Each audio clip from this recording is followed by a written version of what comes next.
Shortest remaining time first. তো এইটার ক্ষেত্রে আমার যে প্রসেসগুলো আসবে এটার মধ্যে যেটা শর্টেস্ট থাকবে ও প্রথমে প্রায়োরিটি পাবে। তো এখানে দেখো কে কে আছে। সাপোজ দাঁড়াও ড্র করি।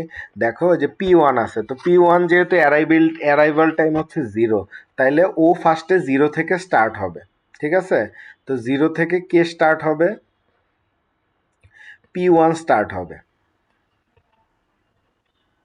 P1, আচ্ছা আর একটু বড় করে লিখি, 0 থেকে P1 স্টার্ট হবে।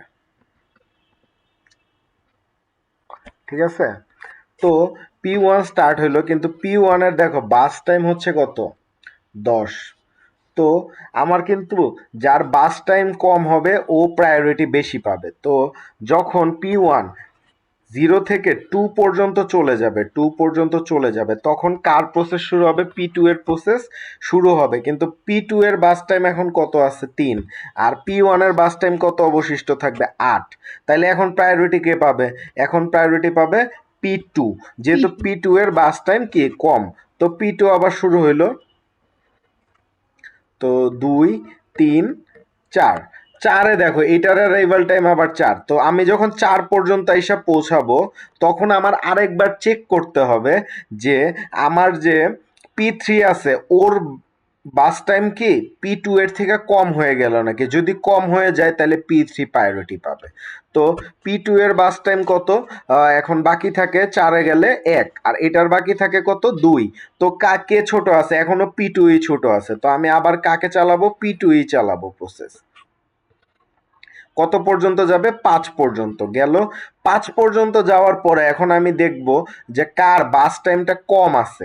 যদি P1 2 পর্যন্ত চলে গেছিল, তো এরপরে কয় ঘর গেল? 3 ঘর। আরো 3 ঘর যদি চলে যায় এটার 5 ঘর বাকি থাকে এখনো। ঠিক আছে না? যদি যাইতো তাও আমি মানে এটা বোঝার সুবিধার্থে 5 ঘর, কিন্তু অলরেডি তো 8 ঘর বাকি আছে। আর P3 এর কয় ঘর বাকি আছে বাস টাইম? মাত্র 2 ঘর।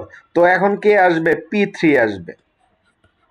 P3 এর 2 ঘর চলে গেল, 5 থেকে 7 পর্যন্ত চলে গেল।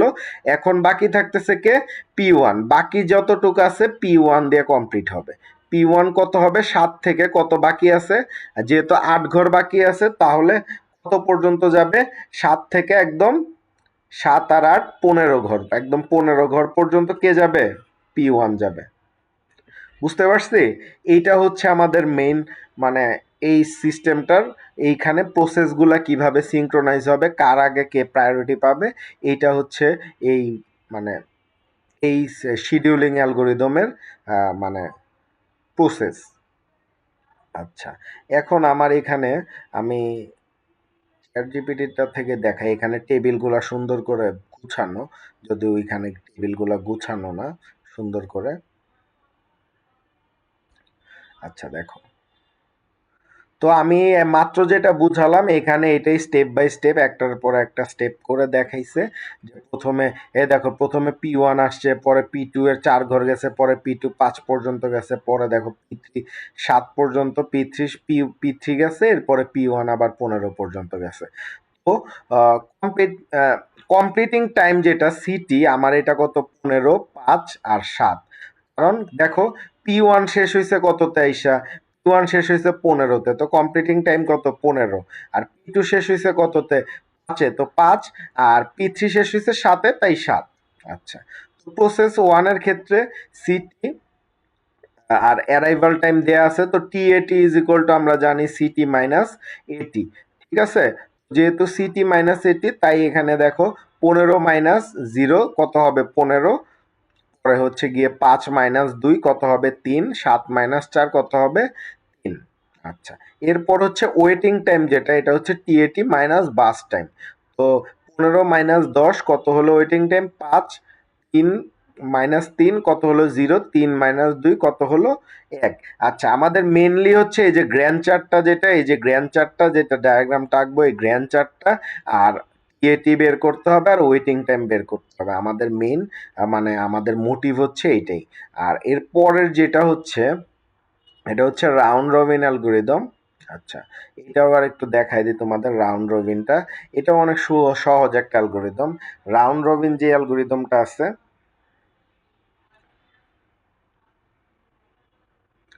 আচ্ছা এই যে দেখো রাউন্ড রবিন, রাউন্ড রবিনে যে জিনিসটা হচ্ছে মেইন আমার দেখার বিষয় এখানে হচ্ছে টাইম কোয়ান্টাম বলে একটা জিনিস আছে, ঠিক আছে? এতক্ষণ কিন্তু কোনো টাইমের লিমিটেশন ছিল না। তো রাউন্ড রবিন অ্যালগোরিদম কি করে, যেমন আমার ক্লাসে 5 জন স্টুডেন্ট আছে, আমি বললাম যে রানাকে আমি 5 মিনিট দিলাম, পরে লামিয়াকে আমি 5 মিনিট দিলাম, পরে আরো যে ছেলেরা আছে সাপোজ ধরলাম, আমি নাম মনে নাই অনেকেরই, আমি জাস্ট বলে দিই এক্সাম্পল, শরীফ নামের একটা ছেলে সাপোজ ধরো আছে, ওকে দিলাম 5 মিনিট, আলম নামের আরেকজন আছে, ওকে দিলাম 5 মিনিট। তো একজনের পরে একজন 5 মিনিট করে টাইম পাবে। তো এখানে ওই যে দেখো কোয়ান্টাম যেহেতু 3, তো ফার্স্টে কে টাইম পাবে? P1। P1 টাইম পাইলে কত ঘর পর্যন্ত টাইম পাবে? 3 ঘর পর্যন্ত। 0 থেকে কত পর্যন্ত টাইম পাবে? 3 পর্যন্ত। 3 পর্যন্ত P1 টাইম পাইলো। দেখো অ্যারাইভাল টাইম এমনিও 0, তো প্রথমে P1 স্টার্ট হবে। যদি অ্যারাইভাল টাইম P2 এর 0 থাকতো, তাহলে কে হইতো? P2 থেকে কিন্তু স্টার্ট হইতো। এটা মনে রাখো, যার অ্যারাইভাল টাইম 0 ওর থেকে স্টার্ট হবে কাজটা। আচ্ছা, তো P1 3 পর্যন্ত চললো। এরপরে কে আছে? P1 এর পরে, P1 এর পরে দেখো একে শুরু হবে হচ্ছে P2। তো 3 ঘর চলার পরে এখন আবার P2 এর প্রায়োরিটি, P2 আসবে। P2 দেখো এখানে যদি 3 বিয়োগ দিই তাহলে কত বাকি থাকে? 6। তাহলে এটার 6 ঘর বাকি আছে।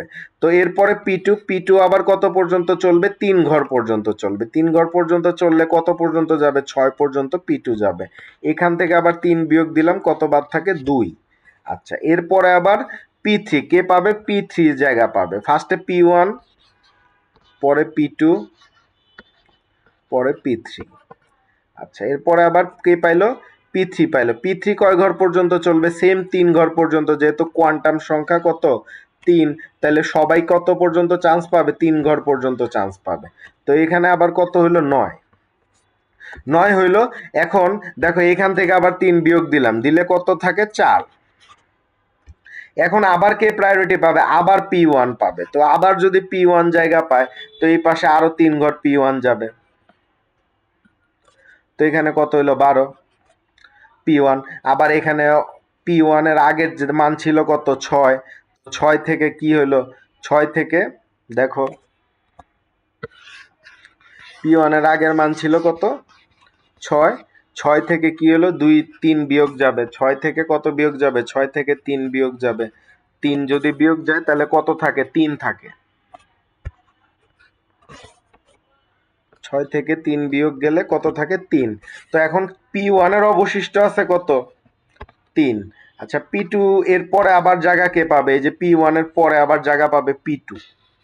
কয় ঘর পর্যন্ত পাবে? 3 ঘর। এখন P2 এ কিন্তু 3 ঘর অবশিষ্ট নাই। P2 এ অবশিষ্ট আছে কয় ঘর? 2 ঘর। তাহলে কয় ঘর যাবে? 2 ঘর। 12 পরে 2 হলে কত হয়? 14। তো এই ঘরটা কে পাইলো? P2। এরপরে আবার কে পাবে? এরপরে আবার পাবে হচ্ছে গিয়ে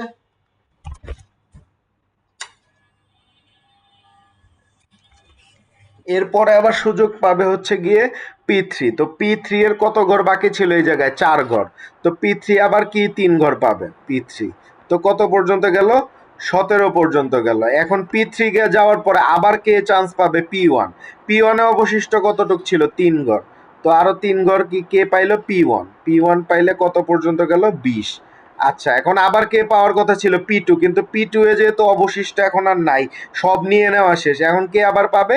P3 পাবে। তো P3 এর কয় ঘর বাকি ছিল? 1 ঘর বাকি ছিল। P3 হচ্ছে 21। এই যে শেষ হইলো। এখন আমাদের এই যে গ্র্যান্ড চার্টটা কিন্তু শেষ, একজনের পরে একজন 3 ঘর করে দিলাম, দিয়ে দিয়ে গ্র্যান্ড চার্টটা শেষ করে দিলাম।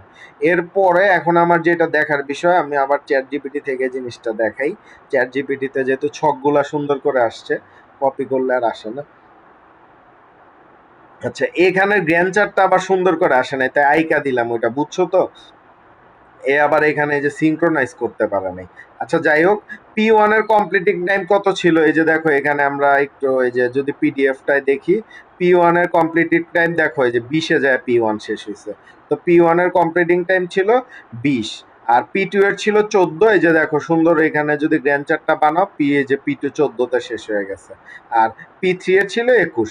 এরপরে আমরা জানি আগের ক্যালকুলেশনে TAT is equal to CT minus AT, CT minus AT করবা যে মান থাকবে, আর ওয়েটিং টাইম হচ্ছে TAT is equal to minus burst time. আর TAT যত মানগুলো আছে, যে TAT তে যে মানগুলো বাইরে হবে এটা থেকে বাস টাইম বিয়োগ করলে যে মানগুলো আসবে এটাই অ্যান্সার। নিচে আরো হাবিজাবি অনেক কিছু করা আছে, আমাদের এগুলো এত ইম্পর্টেন্স না দেখার জন্য। আশা করি এই দুইটা অ্যালগোরিদম আমরা বুঝছি।